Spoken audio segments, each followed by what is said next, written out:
Thank you very much. Thank you. Thank you very much, everybody. It's a great honor. Nice place. Very nice place. Mr. President, Mr. Prime Minister, Mr. Speaker, esteemed members of the Knesset and cherished citizens of Israel, we gather on a day of profound joy, of soaring hope, of renewed faith, and above all, a day to give our deepest thanks to the Almighty God of Abraham, Isaac, and Jacob.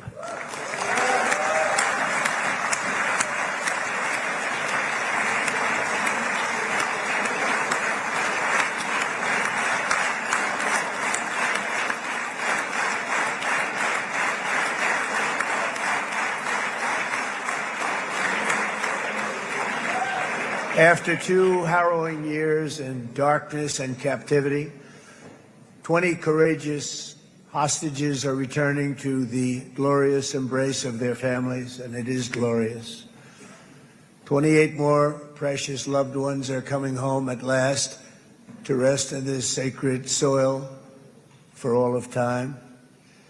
And after so many years of unceasing war and endless danger, today the skies are calm, the guns are silent, the sirens are still, and the sun rises on a holy land that is finally at peace, a land and a region that will live, God willing, in peace for all eternity.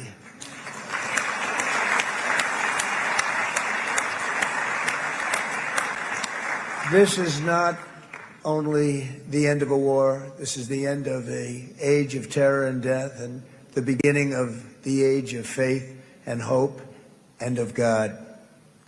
It's the start of a grand concord and lasting harmony for Israel and all the nations of what will soon be a truly magnificent region. I believe that so strongly. This is the historic dawn of a new Middle East. I want to express my gratitude to a man of exceptional courage and patriotism, whose partnership did so much to make this momentous day possible. You know who I'm talking about. There's only one, Prime Minister Benjamin Netanyahu. Bibi, please stand up.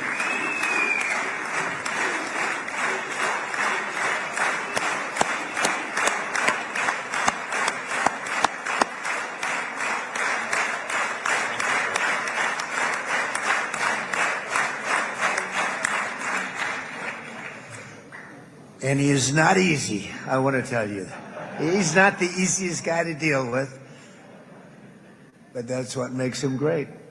That's what makes him great.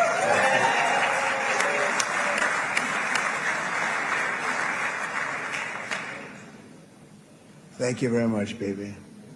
Great job.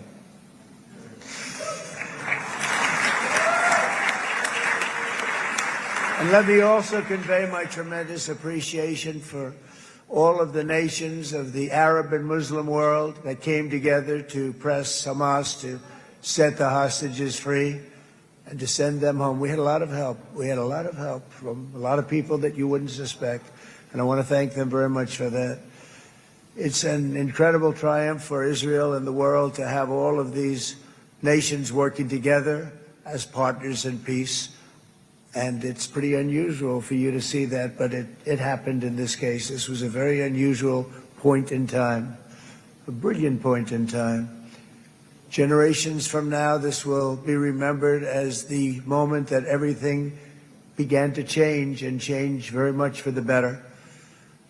Like the USA right now, it will be the golden age of Israel and the golden age of the Middle East. It's going to work together. I'd like to thank several great American patriots for their invaluable help in getting something done that almost everyone thought was absolutely impossible. We were wasting our time. So many people said, "You're just wasting your time." But we weren't, because we had talented people working with us, and we had people that love your country, and frankly, people that love the region. They love the Middle East. I want to thank my friend Steve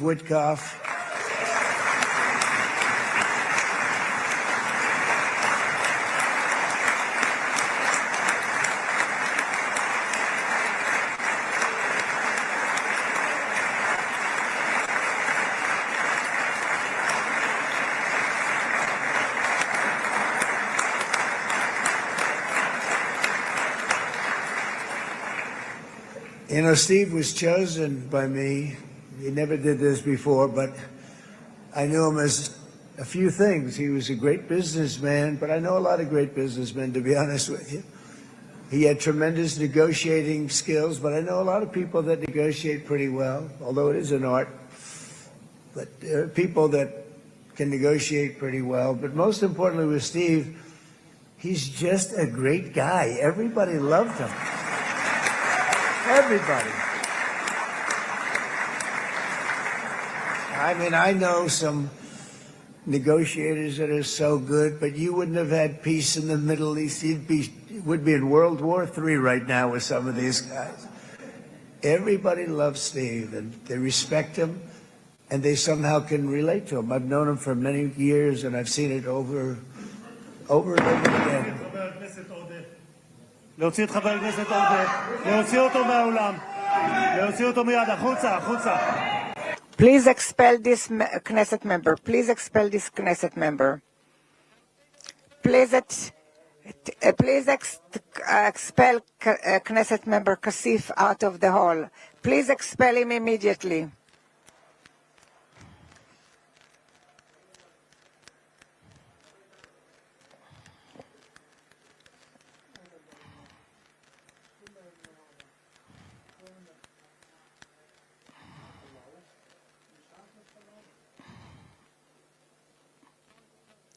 And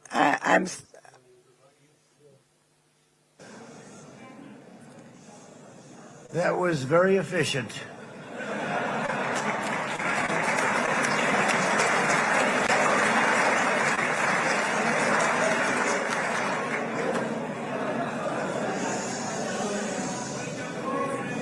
So back to Steve. He's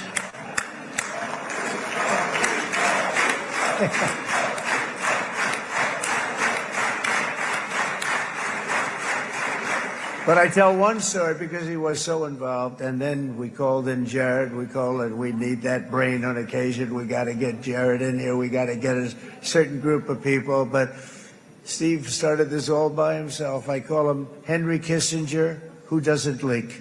Okay? Henry is a big leaker. He leaked. Steve doesn't leak. Steve just wants to get the job done. He wants to do what's right. But I'll give you just a quick story because, as you know, he's working on the war with Russia and Ukraine, a war that would have never happened if I were president. A shame. 7,000 young soldiers a week are being killed. More than that this last week. It's a shame. Should have never happened. But it did happen, and we won the race, and I took over this horrible war that's been raging, and I thought it would be easily settled. I thought it was a hell of a lot easier than doing what we just did very successfully with Israel and a lot of other people. But this came first, and we'll get that one. But I set up a meeting for him to meet with President Putin, thinking it would be a 15 or a 20-minute meeting. Steve had no idea about Russia, had no idea about Putin too much, didn't know too much about politics, wasn't that interested. He was really good at real estate, but he had that quality that I was looking for, and I didn't see it around in too many ways. And I set up the meeting with Putin, and I called. I said, is Steve finished yet? That was about a half an hour into the meeting. No, sir, he's not. He's still inside. This is in Moscow. I said, well, how's he doing? I don't know, sir. He's still inside. I called up an hour later. Let me speak to Steve. Sir, he's still with Putin. He's with President Putin. I said, wow, that's a long meeting, 1 hour. I called up an hour later, he was still with Putin. 3 hours later, he was still with Putin. 4 hours later, he started to get the word that he was going to be coming out soon. And in 5 hours, he came out. I said, what the hell were you talking about for 5 hours? And he says, just a lot of interesting things. We're talking about a lot of interesting things, including what he went in there for, but you can't talk about it for 5. You can talk about it for a certain period of time, and you know what you're getting. But that's a talent. That's a talent, where you can do that. Most people I'd send in, number one, they wouldn't be accepted. Number two, if they were, the meeting would last 5 minutes, and that's what happens with Steve. Everybody loves him. They love him on this side. They love him on the other side. And he really is. He's a great negotiator because he's a great guy. So thank you very much, Steve, very much.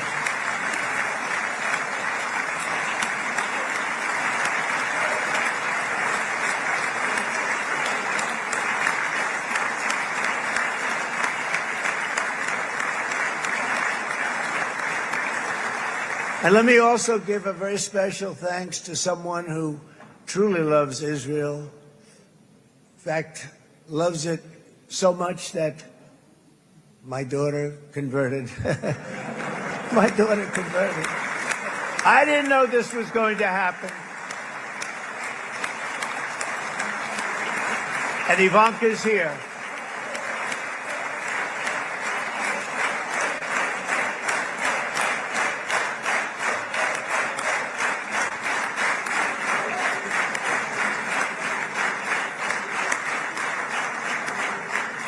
And Bibi, you do know this was not in the cards for me. You understand that. And she is so happy, and they are so happy. At least I think they're happy. If they're not, we have a big story, right? No, they have a great marriage, and they get along great. They're best friends. They have a very special relationship. But Jared has been so helpful. He really did something very special. He established the Abraham Accords with a group of very wonderful people. I like calling it the Avraham Accords because people that, right? Avraham. It's so cool. It's so much sort of nicer, you know, the Abraham versus the Avraham.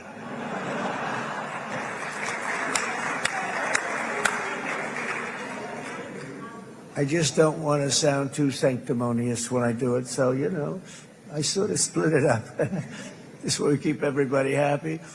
But we have some very great talent, and they have no excuses for anything that's taken place because we had some unbelievably good people working on this. And then you're going to add a man named Marco Rubio, who is also here. That's right.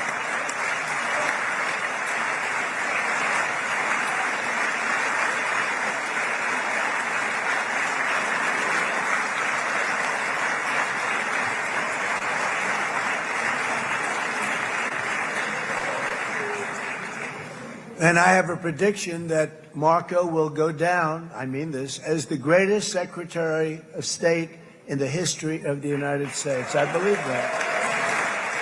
I believe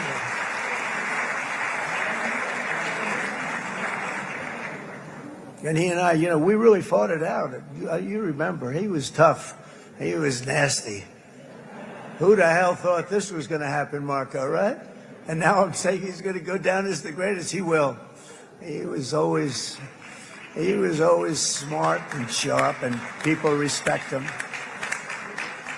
And then we have somebody who's young, but an unbelievable leader. I saw it a long time ago, and he's turned out to be even better than we thought. Right, Susie? I think even better.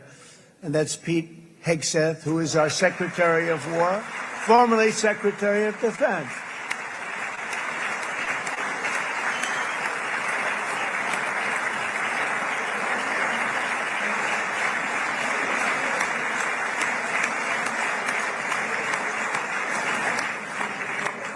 And as you know, we decisively won World War I. We decisively won World War II decisively. And everything in between and everything before it, we won everything. And then they had the brilliant idea of changing the name from war, you know, it was war, to defense. And with that went a certain thinking. And we fought in a very politically correct way after that. We always had the strongest military, and now we have a stronger military than we've ever had before. Because of my first term, I've totally rebuilt the military, every aspect of it. But we have, if you think, we settled 8 wars in 8 months. I'm now including this one, by the way, if that's okay. They may say, well, that was quick, Because yesterday I was saying 7, but now I can say 8. The hostages are back. The hostages are back.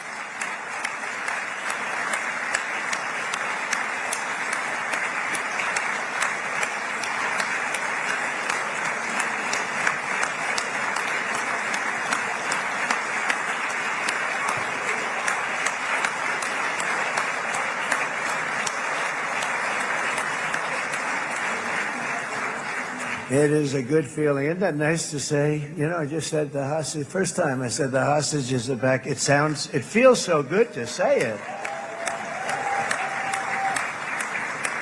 But when you settle 8 wars in 8 months, that means you don't like war. Everyone thought I was going to be brutal. In fact, I remember Hillary Clinton during a debate, she said, look at him, he's going to go into war with everybody. And actually, she said, he's got a personality that's all about war. No, and my personality actually is all about stopping wars, and it seems to work. It seems to work. But it also means there's name change in our attitude that we're not going to go into a war. But if we do, we're going to win that war like nobody has ever won a war before. We will not be politically correct, but we're not going to be there. And I think, you know, as you mentioned, Bibi, before, peace through strength. And that's what it's all about. The United States has the greatest and most powerful military in the, right now, history of the world. I can tell you we have weapons that nobody's ever dreamt of. I only hope we never have to use them. I rebuilt the military. I was proud to do it, but some of the things I hated to do. I hated certain of the weapons because the level of power is so enormous. It's so dangerous, so bad. But we have to do what we have to do. We make the best weapons in the world, and we've got a lot of them. And we've given a lot to Israel, frankly. And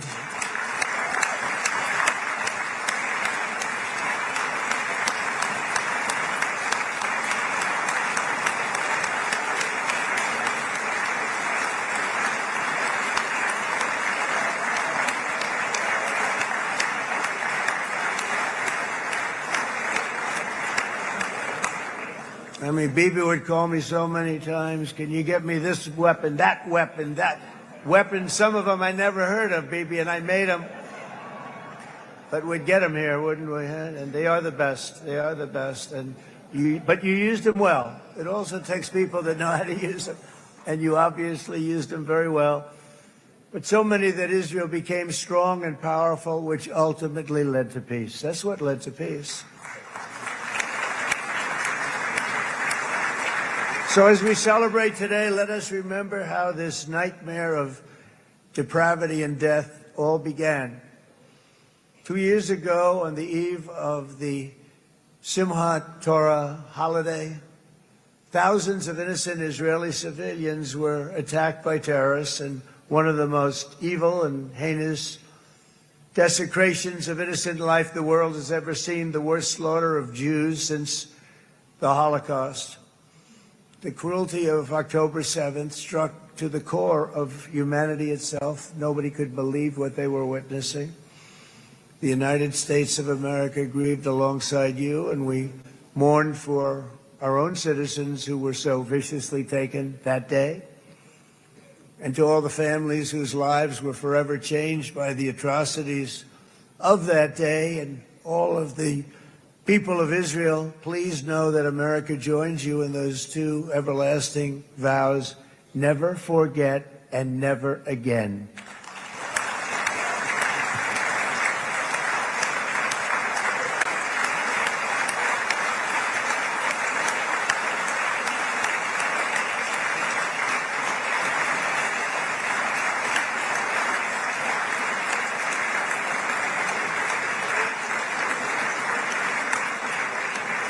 From October 7th until this week, Israel has been a nation at war, enduring burdens that only a proud and faithful people could withstand. It was a very tough period of time.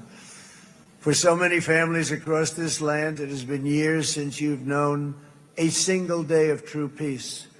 But now at last, not only for Israelis, but also for Palestinians and for many others.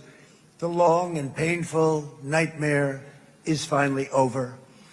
And as the dust settles, the smoke fades, the debris is removed, and the ashes cleaned from the air, the day that breaks on a region transformed, and a beautiful and much brighter future appears suddenly within your reach. This is now a very exciting time for Israel and for the entire Middle East, because all across the Middle East, the forces of chaos, terror, and ruin that have plagued the region for decades now stand weakened, isolated, and totally defeated. A new coalition of proud and responsible nations is emerging, and because of us, the enemies of all civilization are in retreat. Thanks to the bravery and incredible skill of the Israeli Defense Forces and Operation Rising Lion,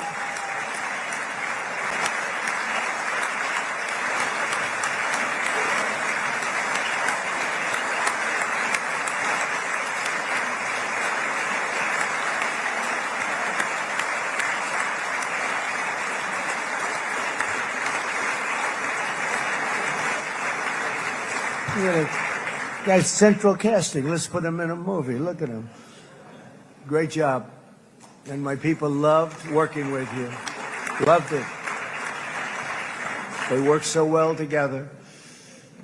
But many of Iran's top terrorists, including nuclear scientists and commanders, have been extinguished from this earth. And with Operation Midnight Hammer, boy, that's a great name for that, what we did last June. The United States military flew 7 of those beautiful B-2 bombers. They look so beautiful all of a sudden.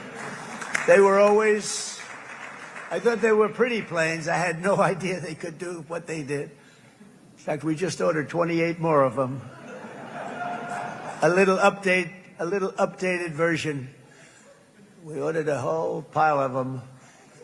And almost 100 other planes went with them, including fighter jets. And we had 52 tankers, big, beautiful, brand new tankers that were loading them up 4 or 5 times. They've traveled 37 hours back and forth. Think of that.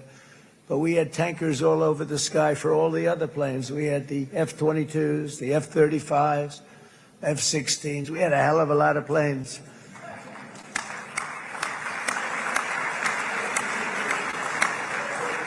So we had 52 gas stations in the sky. That's what they call them.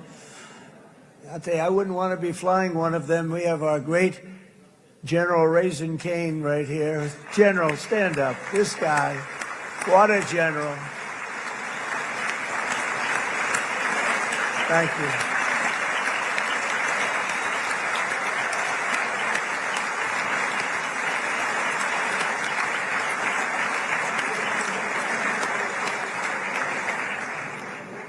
I asked General Cain, I said, you know, we're having problems with ISIS, and I was in Washington, and I asked, how long would it take to defeat ISIS? And my Washington generals told me, 3, 4, maybe 5 years, sir.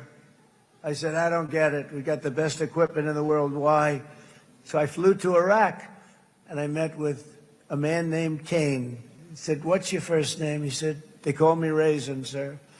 I said, wait a minute, your name is Raisin Cain?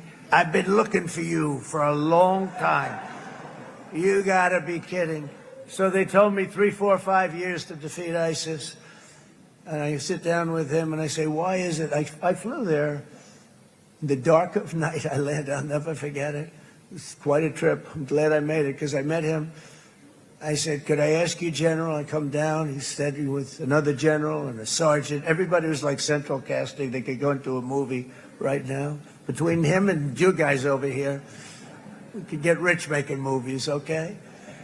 And they got along so great. That's the beautiful thing, that your military and our military, Bibi, got along so great. But what I was told by the television generals in Washington, we have the best equipment in the world. Why is it taking so long? And they said, 4 years. I said, so let me ask you, Raisin, how long would it take you to defeat ISIS? Sir, we can do it in 3 weeks, but you'll probably have some time left over. I said, you got to be kidding. What the hell are you talking about? They said 4 years. I said, well, sir, look, it's not my place to say, but you're asking me the question. What you have to do is you hit them from the west, you hit them from the north, you hit them from the south, you hit them above, you hit them below. I said, so why didn't they do it?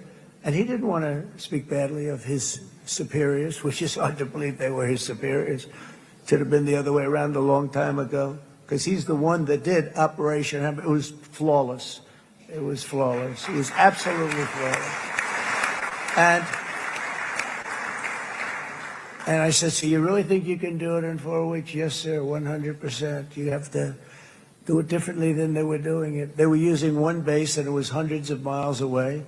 And he says, we have all these portable bases all over the Middle East. And they didn't want to use them because they didn't want to offend the country where the portable, they wouldn't have even known what the hell the planes were going up, right? They wouldn't have known, but he said, no, they didn't want to defend anybody, offend anybody, and but we can do it in 4 weeks. I said, you sure about that? I'm going to call you back. I'll call you back on Monday. I'm going back to Washington. But you think 4 weeks? Yes, sir, I think we can do it in 4 weeks. We'll have time left over. So I call him on Monday. I said, you think you can do it? 4 weeks. I said, go ahead and do it. He did it. I'll tell you, he did it in 4 weeks, less than 4 weeks. So, General, stand up, please. Again, this is a real general. This is not a television general. He doesn't want to go on television.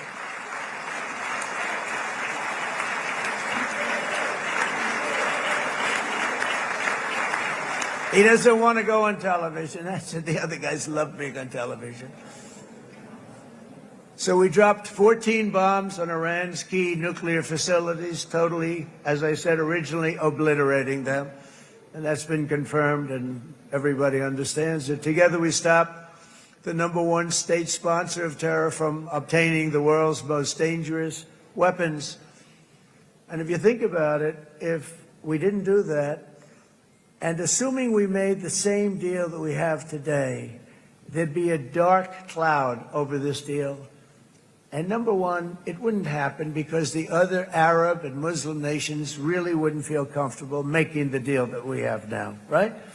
If Iran had that nuclear weapon that they were about 2 months away from having. They would have had it in 2 months or maybe less than that. They were right. This was our last shot. They looked at it for 22 years. This was our last shot. The pilots told me that. They said, 22 years, sir. They looked at it. Our predecessors looked. They studied it. 3 times a year would do drills on that exact attack. And boy, did they get it right. But let's assume they didn't. And let's assume there was large-scale nuclear weapons in the hands of Iran. We couldn't be here today. Even if we signed the deal, which we couldn't do because a lot of people would not want to have anything to do with it, we took a big cloud off of the Middle East and off of Israel.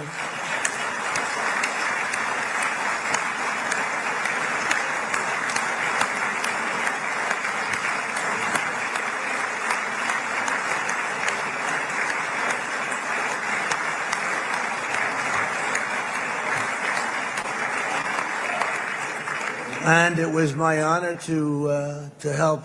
But isn't it true, though, that can you imagine the same, let's assume, Bibi, the same documents, we had everything the same, but you had somebody out there that was, in the opinion of everybody, all-powerful in the Middle East. They took a big hit, didn't they? Didn't they take a big hit? Boy, oh boy. They got it from one side, from the other. And you know, it would be great if we could make a peace deal with them. And I think that's made. Would you be happy with that? Wouldn't it be nice, I think? Because I think they want to. I think they're tired. Somebody said, sir, they're starting their nuclear program again. I said, let me tell you something. They're not starting anything. They want to survive. The last thing they want to do is start digging holes again in mountains that just got blown up and start. They're not doing it. They want to survive, okay? But I think we have a chance. Steve, you, and I think Jared, come on, I'll call you back for another one. We always bring Jared when we want to get that deal closed. We bring Jared, but Steve, you and Jared and the General and Pete and Marco, you'll get that deal done easy. I think that'll be easy. But first we have to get Russia done. We got to get that one done. If you don't mind, Steve, let's focus on Russia first, all right? We'll get it done. In Lebanon, the dagger of Hezbollah, long aimed at Israel's throat, has been totally shattered. My administration is actively supporting the new president of Lebanon in his mission to permanently disarm Hezbollah's terror brigades. He's doing very well. And build a thriving state at peace with its neighbors. And you're very much in favor of that, I know. And it's good things are happening there, really good things. And with this week's ceasefire, we've achieved the most challenging breakthrough of them all, the most challenging breakthrough maybe ever. I mean, I've never seen anything like it. I've been involved in a lot of success. I have never seen anything like what's going on today all over the world. People are dancing in the streets, not just in Israel. They're dancing in the streets of countries that would have never danced in the street about what's happening today. They're dancing in those streets. So this long and difficult war has now ended. You know, some people say 3,000 years, some people say 500 years, whatever it is. It's the granddaddy of them all. And in an unprecedented achievement, virtually the entire region has endorsed the plan that Gaza will be immediately demilitarized, that Hamas will be disarmed, and Israel's security will no longer be threatened in any way, shape, or form.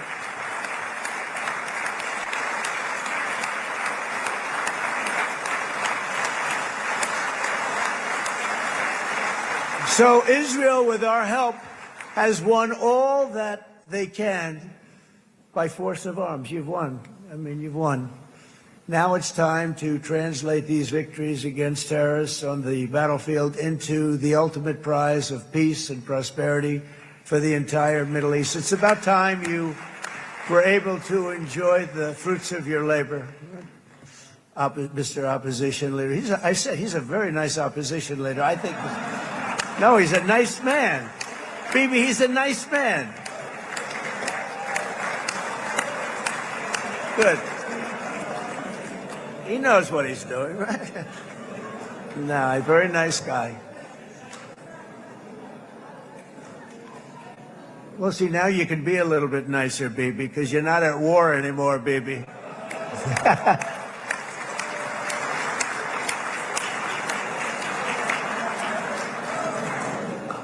But only by embracing the opportunities of this moment can we achieve our goal of ensuring that the horrors of recent years will never happen again. You don't want to have to go through this again. 8 years ago, I came to this region on a very special first trip abroad as the President of the United States. I came here very early at your request. I addressed the leaders of the Arab and Muslim world gathered in Saudi Arabia and said that it was time to build a future free of the grip of extremism and terror. And interestingly, right now, as soon as I'm finished, I'm quite late. You've kept me quite late between opposition leaders and Bibi's brilliant but very long speech. I thought I was going to run up here, make a speech, and then head to Egypt. It didn't work out, though. And you made a pretty long one, too, Sarah.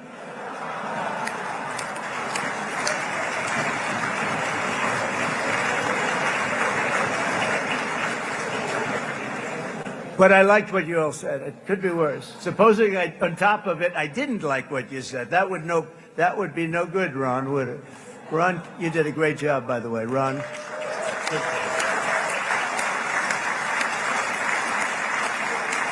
Yeah.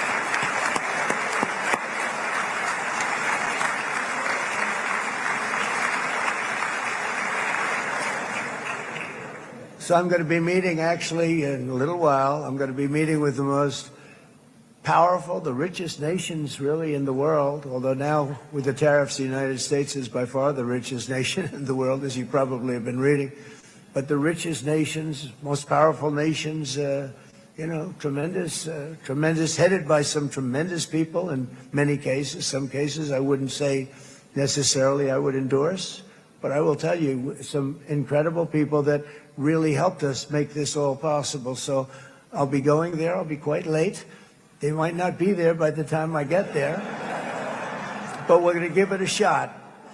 But the journey we started back then led to the crushing defeat of the ISIS caliphate, to the monumental Abraham Accords, and ultimately to the historic ceasefire this week, in which many of those same nations really played a very pivotal role, I have to tell you. Steve will tell you that. Jared will tell you that.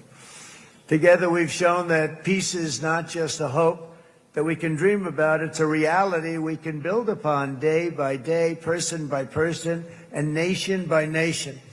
And because of that, the Middle East is finally ready to embrace its extraordinary potential. You have extraordinary potential in this region. It should now be clear to everyone throughout the region that decades of fomenting terrorism and extremism, jihadism and anti-Semitism have not worked. They haven't worked. They've been a disaster. They've just killed. They've killed. They've backfired completely and totally. They've just totally backfired. Everything that you thought, take it worst case, it's turned out to be worse than that. They have not worked. From Gaza to Iran, those bitter hatreds have delivered nothing but misery, suffering, failure, and death. They've served not to weaken Israel, but to annihilate the very forces that did the most to foment this hatred. And it's really, everybody that's tried it has become irrelevant. Meanwhile, we've seen those nations that set aside their differences, reached across ancient divides, and pursued engagement are now among the most successful in the region. They're getting along with Israel, and they're doing great. And I can tell you the 4 nations that joined the Abraham Accords early on, and you'd all be doing me a favor, and I'm going to be saying this in a little while to some other friends, would love you all to, is this right, Jared? Join up in the Abraham Accords. We have to join up and get together. You can have that whole thing filled out. We had a very weak administration, worst president in the history of our country by far. And Barack Obama was not far behind, by the way.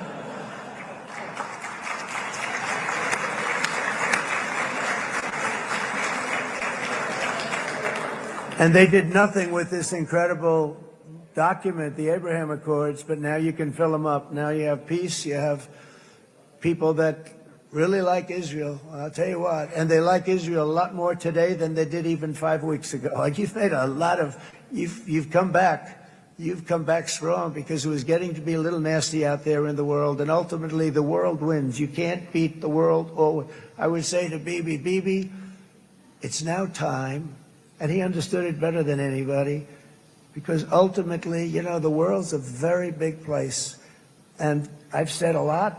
I said, this piece of land is very small. It's unbelievable what you've done with that tiny, you look at a map even of just not the world, the Middle East, and you have this little dot. And think of what you've done. It's incredible. It's incredible.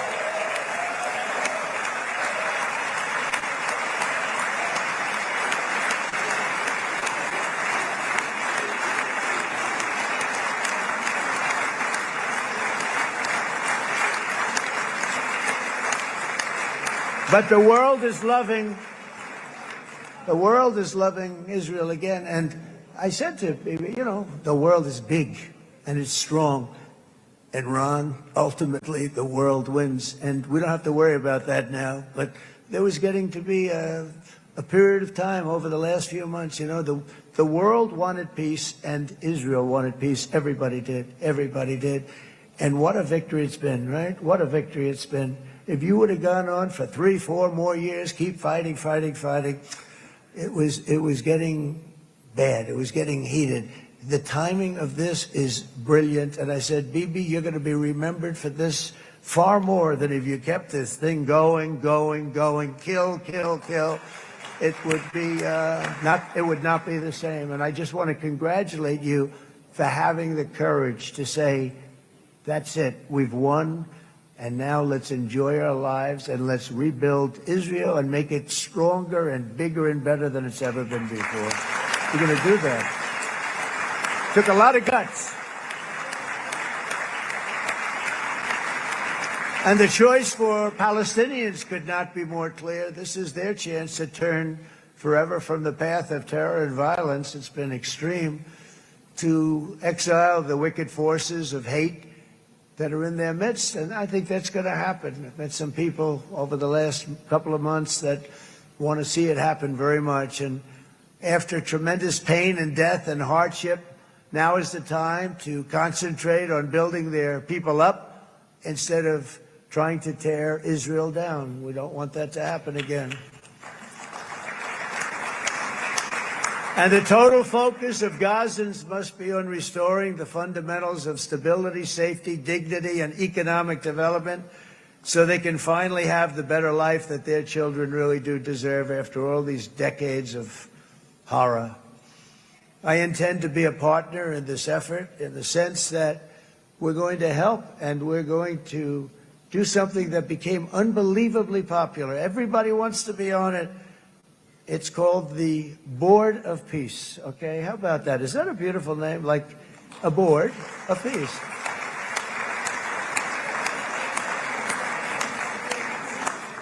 The only bad thing from my standpoint, every single nation involved has asked me to be the chair. And I'll tell you, I'm very busy.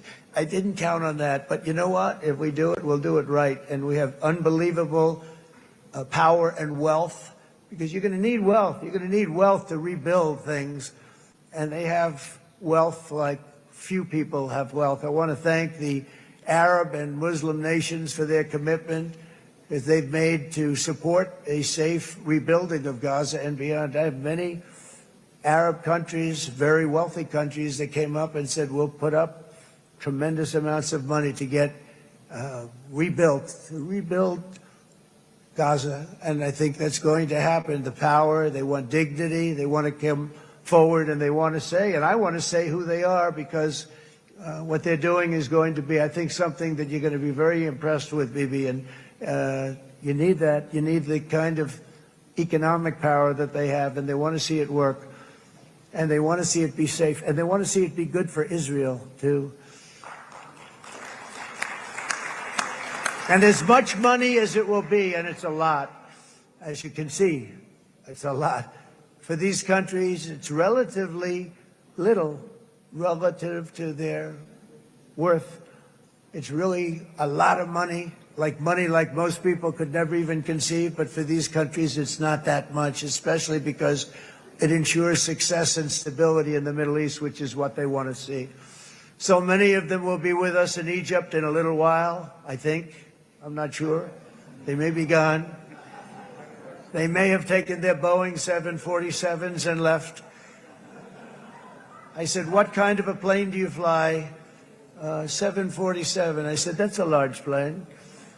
No, they may have. Steve, do you think they've left on their their brand new Boeing 747s? Or I don't know. We're going to find out soon. It's going to be a big story. There'll be 2 people left, and they'll be the 2 poorest ones.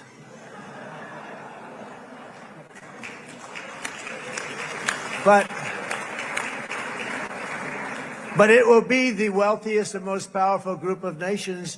So the group that we have assembled, that's waiting for us, is the wealthiest and most powerful group ever assembled at one time. There has never been a group like this. And they're only looking for good. They want good. They're going to do good. And as those commitments are made, I'm going to let the world know who's doing it, because they really deserve to get the credit. And some of them probably won't want the credit, but they deserve it. It's more obvious than ever that the productive and responsible nations of this region should not be enemies or adversaries. You should be partners and eventually even friends, and that's what's going to happen. I know it. Together you can stand against the forces of chaos. Yeah, you go ahead. That's an important point.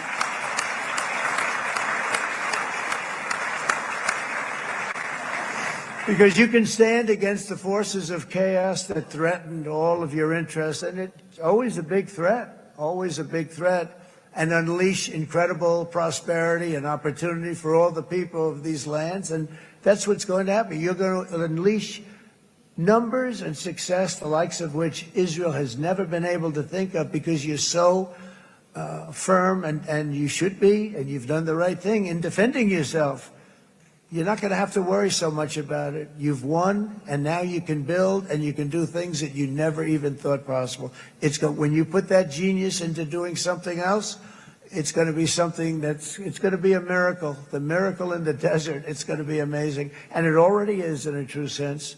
But it'll be wonderful when you can spend time thinking about other than war and defense and offense also. To that end, it's my firm hope and dream, frankly, that together the Abraham Accords will turn out to be everything that we thought they would. Those four countries were very, very brave in doing it. They did it at a very early point, and every single one of them benefits unbelievably financially. And if you noticed, even in this bad period that we just went through, they all remained a member of the Abraham Accords. They've done unbelievably well. And you know who you are, and I want to thank you. And they've stayed because of loyalty, but they've also stayed because it was really good business. They've made a lot of money being members, and you're going to all, I hope that every one of the countries that we're seeking, Jared, I hope they join quickly. No games, no nothing. Just join, get it. It's going to be a great peacemaker. It's really going to bring it together beyond anybody's wildest dream. So instead of building fortresses to keep enemies at bay, the nations of this region should be building infrastructure to weave your commerce closer together, because you've got to compete with the big world out there in commerce now. It's a different kind of competition. Instead of making weapons and missiles, the wealth of this region should flow to schools and medicine, industry, and, frankly, the new hot thing, artificial intelligence. It's a lot of intelligence you're going to have to be throwing off to pay back these sums of money that they're doing. But that's really the hot one. And I might say that the United States, a year ago, was a dead country. I say it to people. I heard it first from the King of Saudi Arabia. I then heard it from UAE. I heard it from Qatar. I heard it from many other countries. A year ago, the United States of America was a dead country. Now it's the hottest country anywhere in the world. It is the hottest. There's no question about it.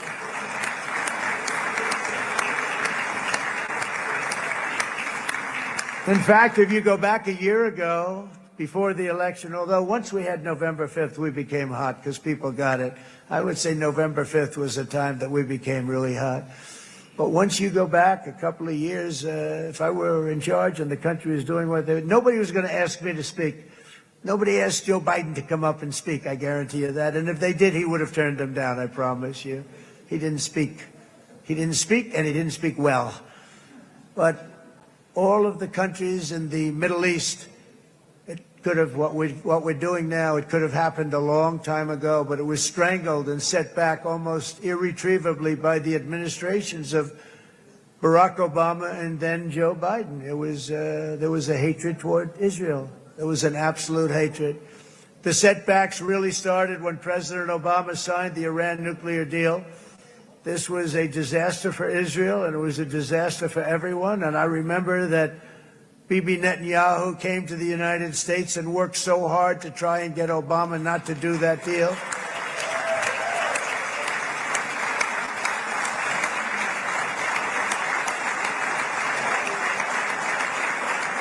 He worked so hard.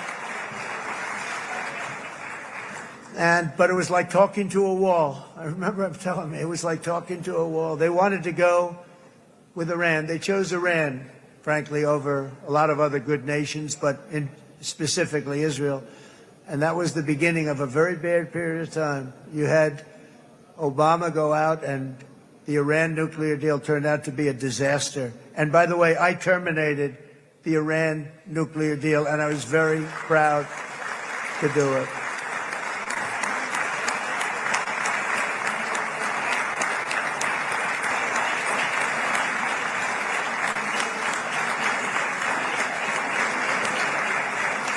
Yet even to Iran, whose regime has inflicted so much death on the Middle East, the hand of friendship and cooperation is open. I'm telling you, they want to make a deal.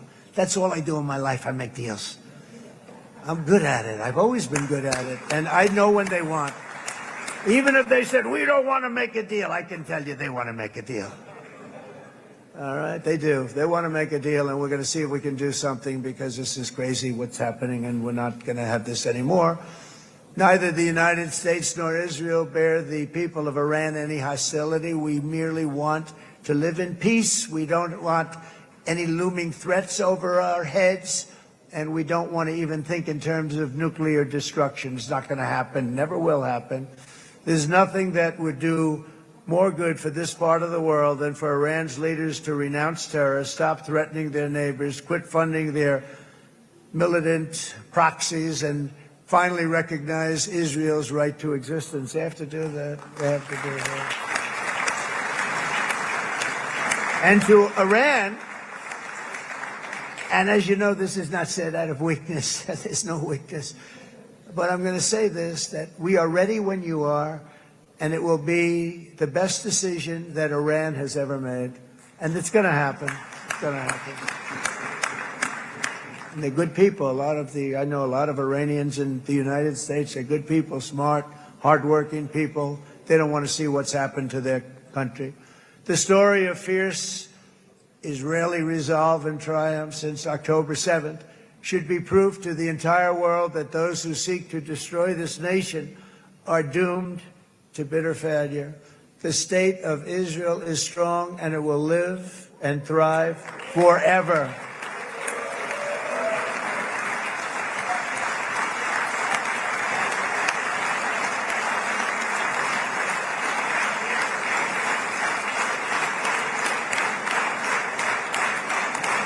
And that is why Israel will always remain a vital ally of the United States of America. Israelis share our values, field one of the world's most powerful militaries. You really do. You have an amazing, what a job you've done. And have one of the most innovative economies on earth. Those are just a few of the reasons why I'm proud to be the best friend that Israel has ever had. And they all say it in the White House. They all say it. I guess it's true because everybody says it, baby. You said it today. Thank you. But as president, I terminated the disastrous Iran nuclear deal, and ultimately I terminated Iran's nuclear program with things called B-2 bombers. It was swift, and it was accurate, and it was a military beauty. I authorized the spending of billions of dollars, which went to Israel's defense, as you know. And after years of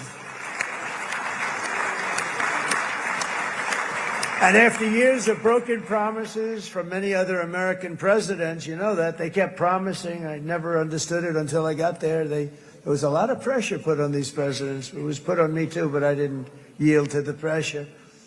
But every president for decades said, we're going to do it. The difference is I kept my promise and officially recognized the capital of Israel and moved the American embassy to Jerusalem.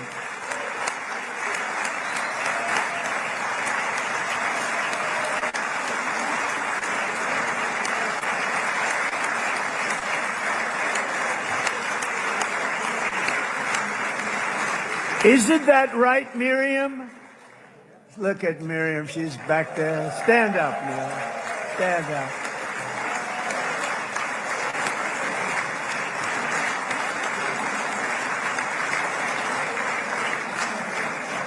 Miriam and Sheldon would come into the office. They'd call me. He'd call me. I think they had more trips to the White House than anybody else I can think of. Look at her sitting there so innocently. She's got $60 billion in the bank. $60 billion. And I think she's saying no more. And she loves Israel, but she loves it, and they would come in, and her husband was a very aggressive man, but I loved him. He was a very aggressive, very supportive of me. And he'd call up, can I come over and see you? I say, Sheldon, I'm the president of the United States. It doesn't work that way. He'd come in, and we would do. But they were very responsible for so much, including getting me thinking about Golan Heights, which is probably one of the greatest things to ever happen to Israel.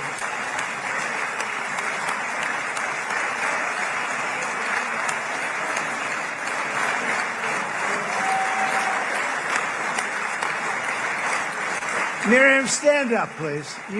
She really is. I mean, she loves this country.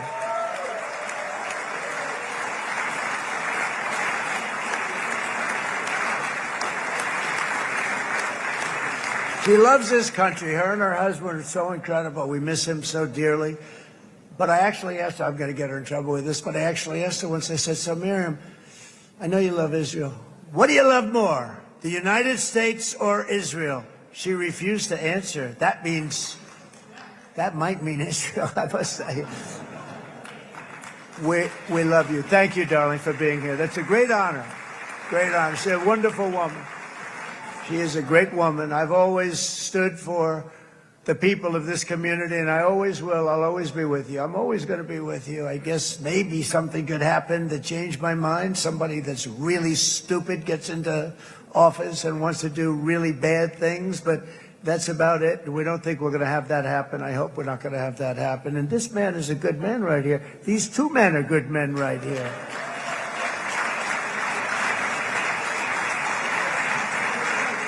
Hey, I have an idea. Mr. President, why don't you give him a pardon? Give him a pardon. Come on.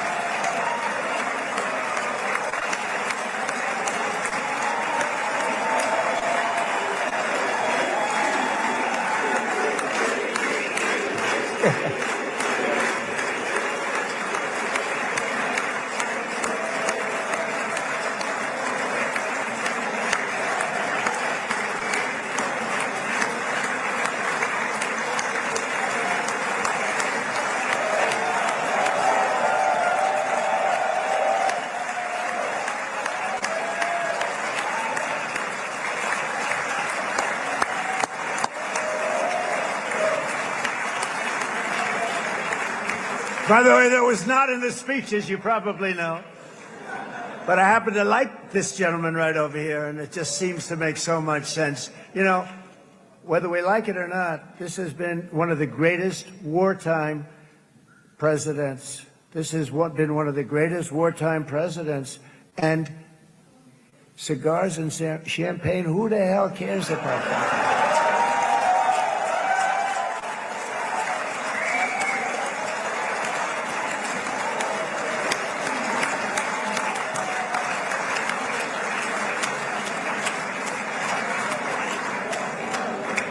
All right, enough controversy for the day, right?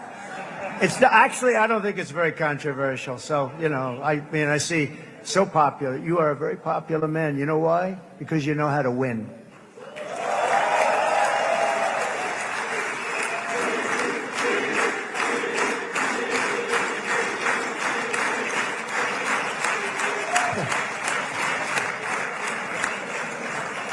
Over the past 2 years, I've met many of the families of the Israelis taken hostage and those that were taken hostage. Unbelievable. I've looked into their eyes. I've seen the worst nightmares of their suffering, but I've also seen something else, the beautiful love of the people, the love of people, frankly, that hold things together, the love that gives you the courage to carry on through thousands of years of persecution and repression and to emerge with the heart of David.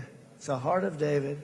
It's that love that's defeated the enemies of civilization, built this incredible country and this unbelievable economy, and forged one of the great democracies of the world.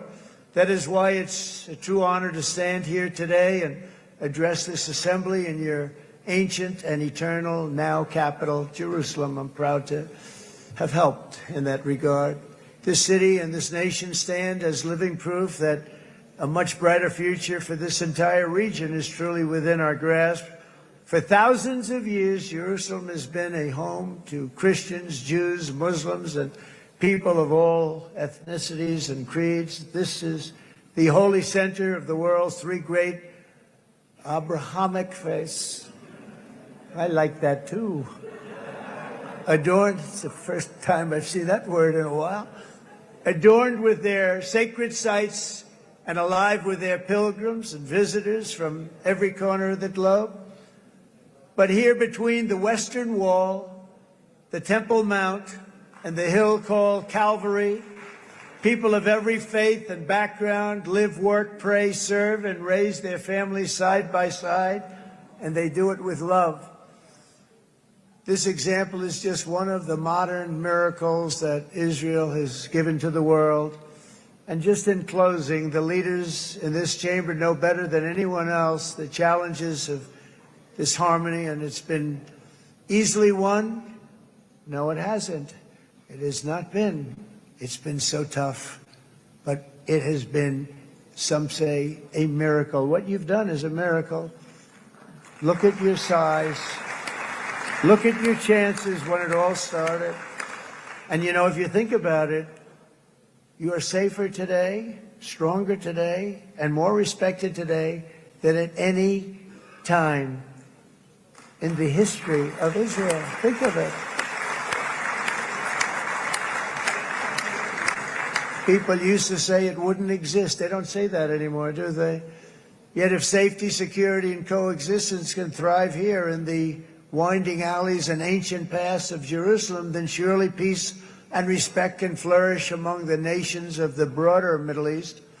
The God who once dwelled among his people in this city still calls us, in the words of Scripture, the turn from evil and do good, to seek peace and pursue it.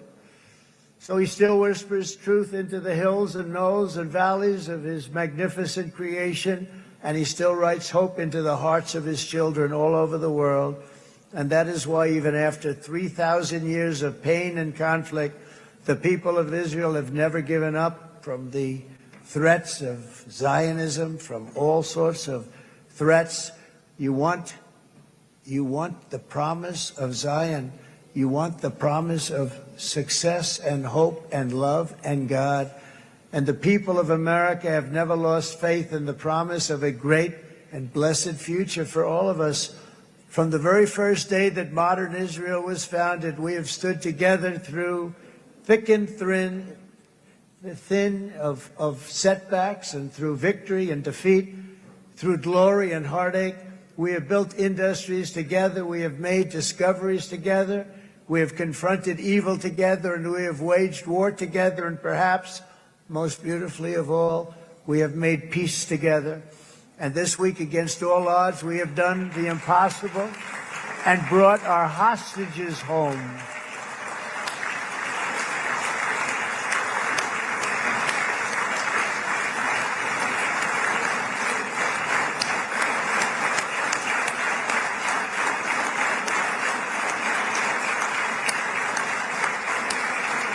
So now we're going to forge a future that is worthy of our heritage. We're going to build a legacy that all the people of this region can be proud of.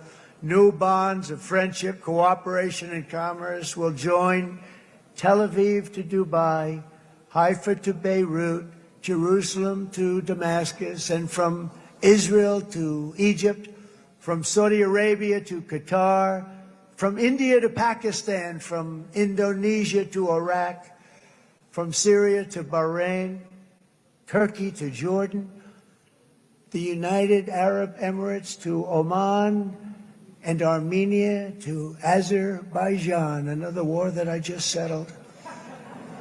We are going to have hope, harmony, opportunity, and happiness here in the spiritual and geographic center of the entire world. That's what you are. Israel, America, and all of the nations of the Middle East will soon be safer, stronger, greater, and more prosperous than ever before.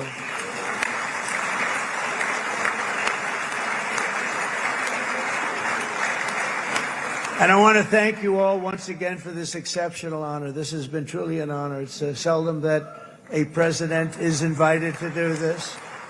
And I love Israel. I'm with you all the way. You will be bigger, better, stronger, and more loving than ever before. Thank you very much. God bless you. God bless the United States of America, and God bless the Middle East. Thank you, everybody. Good luck. Thank you very much. Thank you.